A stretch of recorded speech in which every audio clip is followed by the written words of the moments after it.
Alright guys, so this is the wet palette. So I'll leave a link below so you can check this out. But a wet palette is going to be your best friend. So it's all empty at the moment. With this wet palette, normally what you get are these Frisk sheets, which come in these packs. You can get them separately. I think you get a couple with them.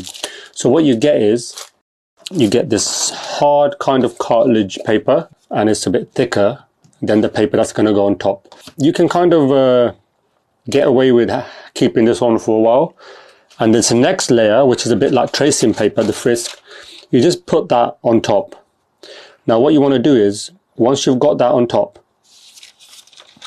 first what you want to do is add water.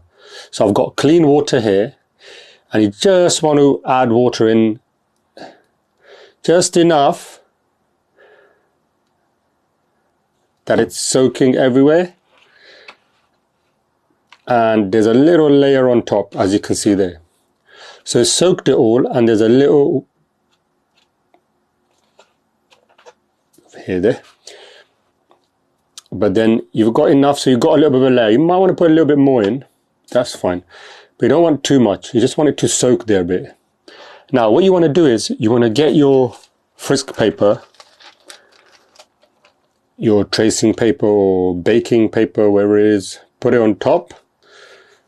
And you want to just press the sides down. You notice it start curling, so you just want to press it down here. Keep it pressed until the water soaks. And then you'll notice eventually it curls at the start.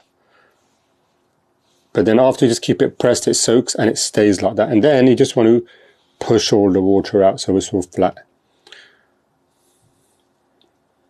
Okay, and that's how you prepare a wet palette. So now your wet palette is all ready to be used for painting. So now that you've got everything set and it's ready, the idea of a wet palette is when you put paint on here, you can literally just close it after a session, and the paint will still be there. When you open it, it will still be wet. So you're not wasting paint.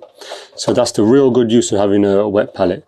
So we'll start using this later on when we start painting using the paintbrush after we've airbrushed our model, and we'll go into the techniques of how to wet blend using the wet palette.